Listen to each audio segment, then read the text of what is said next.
Mentor Jean is an HRM graduate. Talagang isa din po tayo sa namulat at nasabihan ng magulang natin na mag-aaral ng mabuti para pagka-graduate is makapaghanap ng magandang trabaho.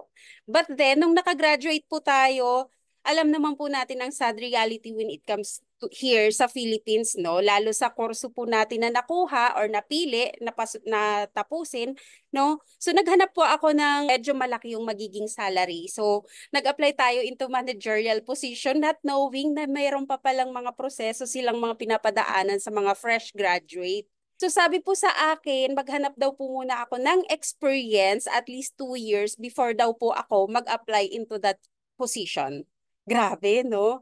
So, sabi ko, okay po, sige, thank you so much po. Anyway, so ayun na nga, no? To cut the long story short, hindi po tayo natanggap and pinasok natin kung ano yung naging open for us na opportunity, and that's being cashier and service crew ng isa pong pizza restaurant before.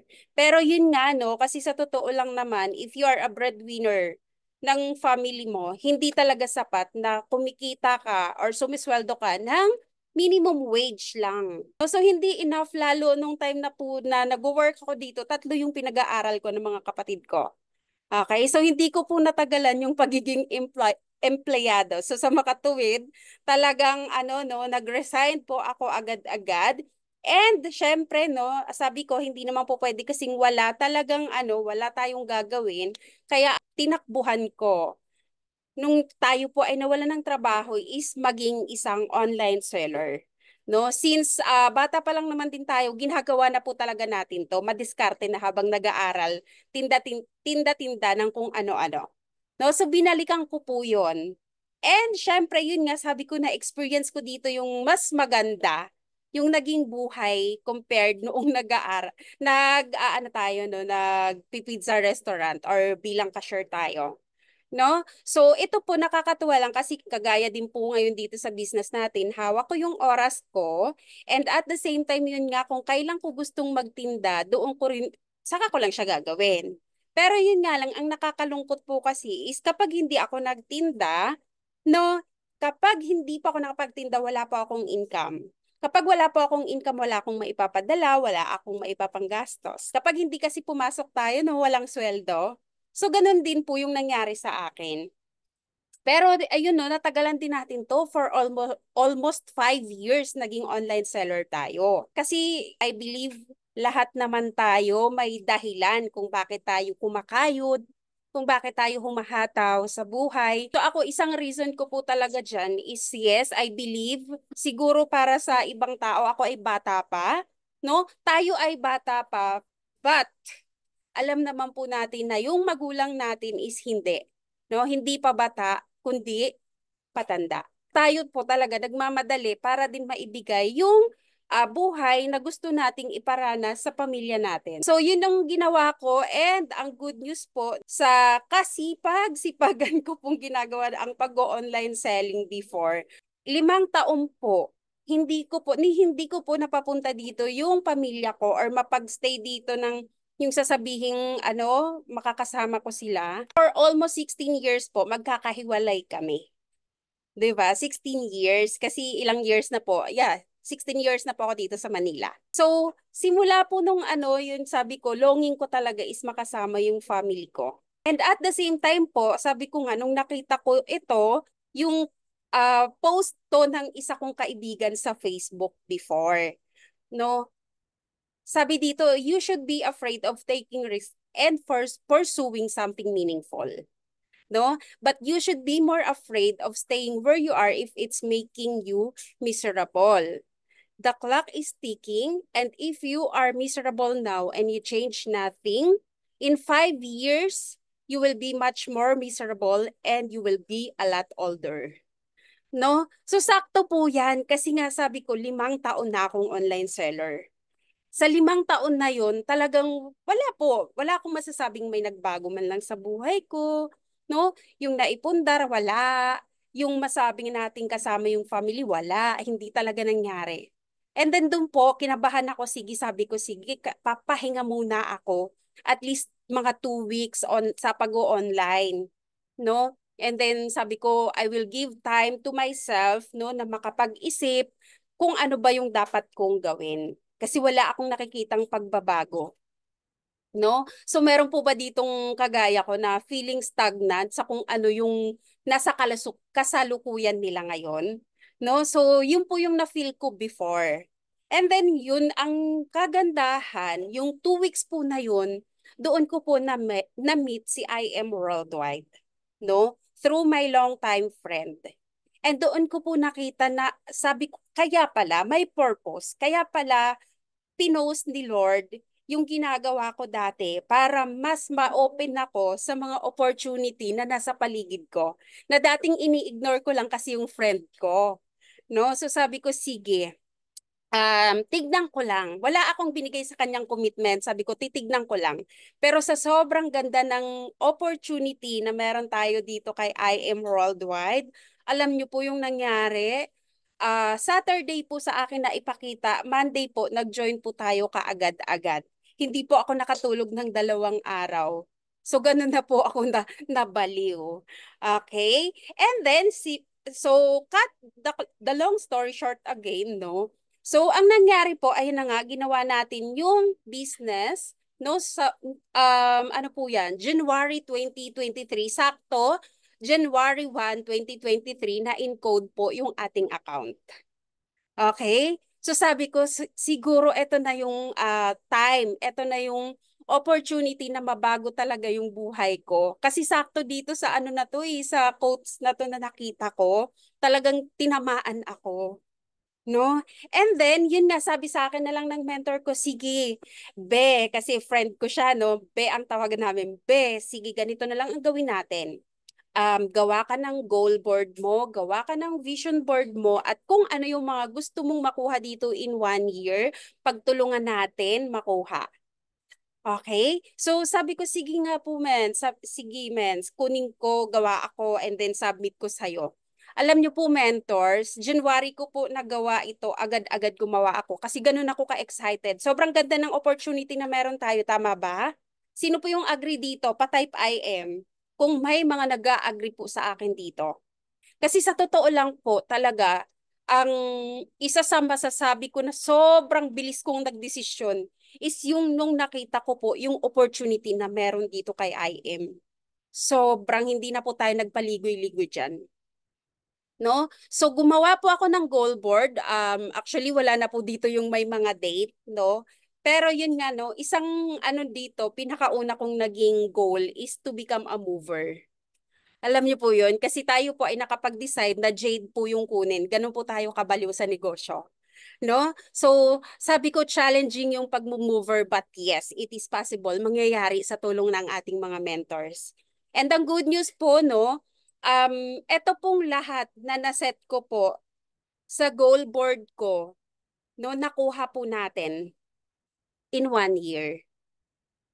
'Di ba? So yung pagiging mover nagawa po natin nung May no May 2023, and then yung ito po yung ginawa natin, totoo po ito no, 25 persons to talk a day. Actually yan ay invite everywhere at punta dito, punta doon, sleepless nights. Kasi yun po talaga yung goal.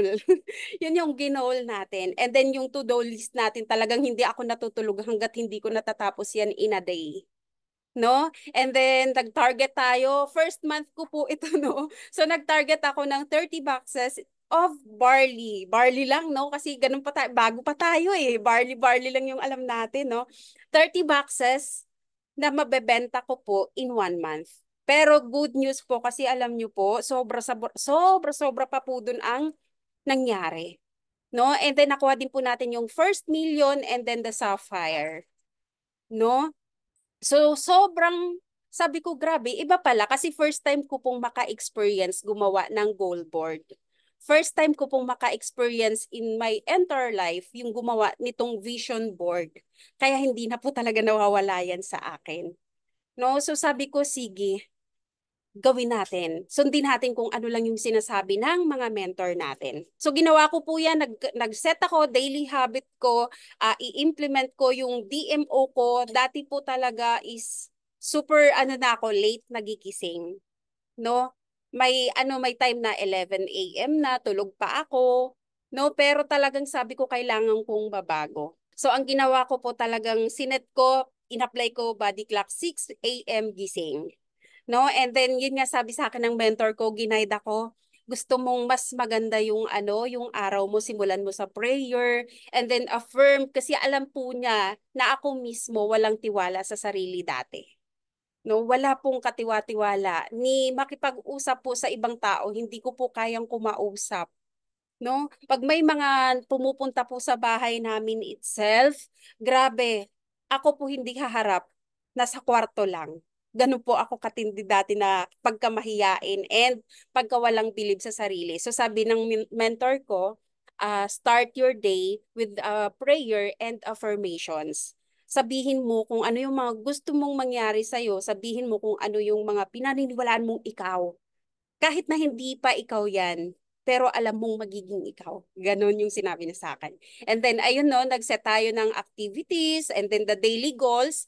So, kasama dyan yung daily goals ko, yung dapat makabenta ako no, ng two, two boxes a day before.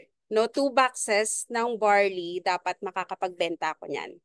No? And then, ito po, no, gumawa talaga tayo ng mga listahan nito kasi ito po talaga yung list ko before na mga nakapaskil sa dingding ko. No? And then, yun nga, do the basic IM5 daily.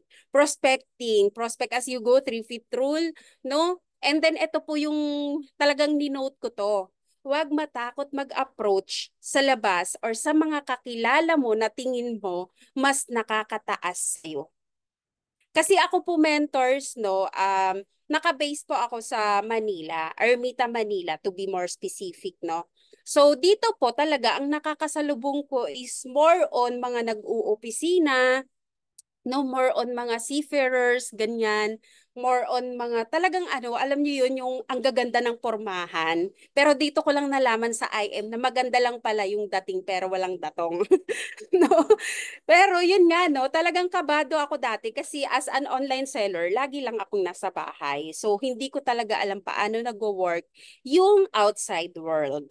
No, so doon ko po trinay, sabi ko, sige, kahit na kinakabog ako, I need to talk to more people. Kahit pa na tingin ko, imposibleng mapansin ako, imposibleng kausapin ako kasi, who am I? Sabi ko bang ganun dati. Lalakasan ko yung loob ko, no? And then yun nga, inviting, presenting. I believe mentors, no? Alam naman na po itong IM5, no? Pero yun nga, part of our daily habit po kasi ito talaga dapat. No? And then yun nga, yung pagko-closing, di ko po alam talaga kung paano gagawin. So shadowing, yun yung ginawa ko lang po. Be the shadow of your mentor. No, and then yun nga, nagre-record tayo kahit sabi nga ni Mentor TJ, hanggat hindi tumatango yung electric fan, huwag kang titigil. So nagpa-practice po tayo dito. Luckily, mag-isa tayo, kaya okay lang. No, mag-isa tayong nagpa-practice, nagsasalita, nakikipag-usap sa sarili. No, and then the follow-up. Ito po yung isa sa masasabi kong hanggang ngayon po, 2 years na po ako ngayon sa business, no? Hanggang ngayon, hindi ko po tinitigilan yung simula't simula na nag-join ako, yung mga taong na-approach ko, yung mga taong na-presentan ko, yung mga taong na-invite ko, hanggang ngayon, hindi ko po tinitigilan i-follow up. Why? Sabi nga nila, hanggat di ka binablock, wag mong tinitigilan. No? And may po ako dyan, may mga stories ako. Lahat halos nang nakuha kong nag-pay-ins, mga business partners ko na ngayon, lahat po halos nakuha ko sa follow-up. Meron po ako nung promo natin last December, 2 years ko na pong nakaka-chat, 2 years ko na pong napresentan, 2 years po, after 2 years, nag-pay-in. Diba? So yung po, ganun po katindi yung yung sa follow-up natin, no? And then pangatlo ko po talagang tinutuloy-tuloy yung paggawa is yung pagiging consistent or the consistency, no? Maging consistent ka kahit doon sa mga basic lang po na gawain mo sa araw-araw. At least set 3 basic na habit, no? Na hindi mawawala sa iyo ano man ang mangyari. And then repetition. Paulit-ulit na gawin hanggang sa yun nga, hindi na mawala sa sistema mo, sa katawan mo, yung hindi ka matutulog hanggat hindi mo siya natatapos. Gano'n, no? So, yun lang ang ginawa ko po nung tayo po ay nagsisimula dito. Pero ito po ang masasabi kong grabe. Buti na lang ginawa ko. Buti na lang sumunod ako sa mga mentors. Buti na lang nag-yes mentor ako kasi alam niyo po ba, after January po ako nag-join, di ba? After 3 months po, isa po tayo sa mga na-recognize sa buong IM Worldwide po as a top direct seller. No? So, nag-top 5 po tayo dyan. Doon po ako sabi ko, grabe, ang sarap pala sa feeling. Kasi since bata po ako, hindi po ako na-awardan. No, so alam niyo na po yung mga row 4 sa school. No, so isa pa tayo doon. Just. Anyway, no, so doon ko po na feel na asa pala ma-recognize. 'Di ba? And then hindi pa po diyan natigil, sinundan pa po, no? Ayan, nagtuloy-tuloy tayo, sinipagan natin. Sabi ko, kailangan kong ituloy-tuloy, sipagan, simulan, kung ano man yung mga nasimulan, magtuloy-tuloy lang. Ayan, benta dito, benta doon, talk dito, talk doon, nagjo-joyride tayo at kung saan-saan. Basta para tayong Christmas tree kung mag-commute before. No, sa bus, yung tipong ganyan ka na. No, pero okay lang. Why? Kasi naging sulit po. No? After po nung hataw na yan, no, May po, nakapag-rank up tayo into Sapphire.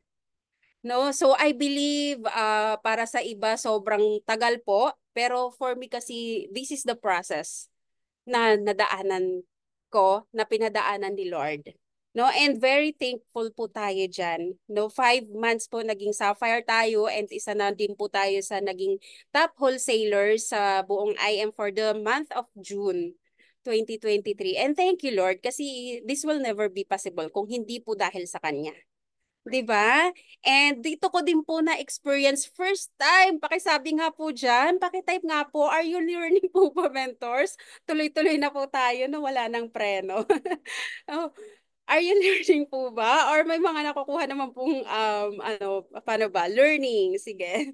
No? So dito ko po first time naranasan na kumita ng ganito kalaki. Grabe, sabi ko, Lord, totoo pala talaga. No, may 6 weeks income. Sabi ko, hala. Sa 5 years ko po, alam niyo po ba, mentors, ang naipon ko lang po is nasa 50,000 pesos na pagiging online seller. And then, na-experience ko po dito 1.5 month, 126,100 pesos. Lord, this is it. Thank you. Dinala mo ako dito. Ganun na lang. As in, sobrang di makapaniwala na talaga palang totoo siya. No, so I believe, mentors, kung kayo man po ay may pinagdadaanang process, no, daanan nyo lang po, panlabanan nyo yan. Kung tingin nyo po, kung alam nyo po yung araw na pinakaayaw nyong gawin yung business, mas lalong doon ka po dapat humataw. No? Kasi sabi nga po ng mga top mentors natin, hindi yan yung ano yung business, hindi pa ganun ka ano kalalim kung yung tingin mo ginagawa mo siya sa araw lang na gusto mo. No, kundi doon sa araw na yung tingin mo na ayaw mong gawin pero ginawa mo. 'Di ba? So doon ko sabi ko ay sulit, buti na lang. And then ayun no, nagtuloy-tuloy tayo hanggang sa isa tayo sa mga nakapag-bonus no ng paulit-ulit dito. Nag just for you, nag give me 5, no? And actually hindi na po ito updated sa ngayon, no? And thank you Lord kasi dahil po sa kanya din naman to lahat talaga. No, lahat po ng guidance niya. And noong January 2024, no, so 1 year performance po natin, isa po tayo sa mga na-awardan ng top 20 wholesaler po in the whole of MVP, Team MVP. Grabe, no? So, doon ko po na-experience na yung talagang umakyat ng stage. Iba pala talaga yung feeling. Sabi ko, grabe Lord, inasnap talaga, kaya niyang baguhin yung buhay mo. No? Kasi ano yan eh, ang bilis ng 1 year. Kasi nga, ang tagal ko na sa ginagawa ko before. Tapos in 1 year, isa po tayo sa mga na-awardan. Ay, Lord, thank you. 'Di ba? So kapag po pala talaga ikaw po nagsipag dito, lahat po bayad. Kapag po pala talaga nagsipag tayo, no? Lahat po ibibigay. Okay? So ang good news po no, isa po tayo sa yun nga sabi ko lahat ng mga nai-experience natin ngayon, mga free na po, no? Actually, sige, bilisan ko na lang po kasi patapos na rin po talaga. Ang maganda po ngayon, hindi na lang po tayo yung kumikita, even mga retired, mga seniors po, retired teacher, retired sales agent, no? Isa na po sa mga natulungan natin and even mga Sapphire na din po under our team and isa po sa mga naging income natin, no? So sige, bilisan ko na lang po mentors, no? Kasi pa ano na din, no? Yung time. And ito lang po yung ma-share ko sa inyo mentors, no? Talagang ano, wag pong mawawala ito, yung goal natin, goal vision board, no? So, share ko po talaga ito kasi kailangan pong i-claim natin ito. Okay, Mentor Jean, baka pwede kayong mag-share ng recent struggle mo in doing the business in IM Worldwide and paano nyo po ito nalampasan? Actually, recently lang talaga. That was way back October, November, December. So sobrang bigat talaga ng mga pinagdaanan natin. Halo-halo, no, merong may family problem. Actually, nagkaroon po kami ng missing sister ko po, no, and at the same time kasama po yung kanyang anak. And then, yun nga, sabay-sabay yung tipong, ayoko na, pagod na ako, titigil na ako, tama na talaga. And then, yung mga mentor ko, parang, every time na magme-message sila, mens, pero eto po, mentors, wag niyong gagayahin, ha. Every time na magme-message sila, alam naman po natin, pag may naka-iPhone, yung sa iPhone, ilo-long press mo lang, nasin mo na, pero hindi pa. No, so naging ano po talaga natin, naging attitude po natin yon, no? And then yun nga sabi ko talagang nung time na yun pa-end na talaga. Ayoko na talaga, no? Pero sabi ko kasi 2 years, magto 2 years pa lang, natiis ko nga dati yung 5 years, yung gaano mang katagal na hirap ng buhay, natiis ko. What more kaya ito 2 taon pa lang. So it's a part of the process. No, so paano ko ba nalagpasan yun? Alam niyo po mentors, yung pinakaunang ginawa ko is talaga lumapit ako kay Lord. Kasi hindi po talaga kayang masagot ng kahit sino. Kahit yung mga, sabi ko po, kahit yung mga mentor ko, hindi ko na po pinapansin talaga yung messages nila. Recently lang po yan. No? Sorry po, mentors. No, pero yun nga, ang maganda kasi yun nga, nung lumapit tayo kay Lord, lahat po ng, sabi ko nga, sige, hindi ko na kasi alam kung saan ako magsisimula uli. Yung time na kahit yung daily habit ko nawala sa system ko yon, as in. No, pero sabi ko, sige, ganito na lang. Didikit na lang ako ulit. Punta lang ako sa office, punta ako sa mga mentor ko kahit na ayoko pa silang makita talaga kasi lahat ng sinasabi nila, Mens, kaya mo yan. Mens, kaya mo yan. Mens, hindi niyo po alam. Ganon. No, pero sabi ko, sige, didikit ako, sasama ako. And then doon po uli nagsimula na talagang ma-power up or magkaroon tayo uli ng mga goals, new sets of goals kasi dati talaga wala na akong goal. Parang kasi ang bilis mentors, for me ang bilis natapos po in 1 year, um, 2 rank ups po yung nagawa. So sabi ko parang nawalan ako ng drive, nagkaroon tayo ng destination disease. Alam niyo po yun, yung pag na-hit mo yung isang certain na ano na destination, natitigil. So yun yung mali ko talagang nagawa sa business. Pero thankful kasi yun nga yung ano, hindi ako bumitaw kasi nga yung aking mga leaders, message ako, Mens, may ganito ako, Mens, may ganito ako, may ganyan ako. So talagang wala akong choice kundi magtuloy. No, wala po tayong choice. Kaya thankful tayo kasi ngayon po no may mga kasama na naman tayo. Syempre para sa paghihit ng rank ups and new goals for the team. No, so isa po 'yan kaya talaga yung isa sa mga goal ko ngayon is yung magkaroon ng 10 sapphires under our team.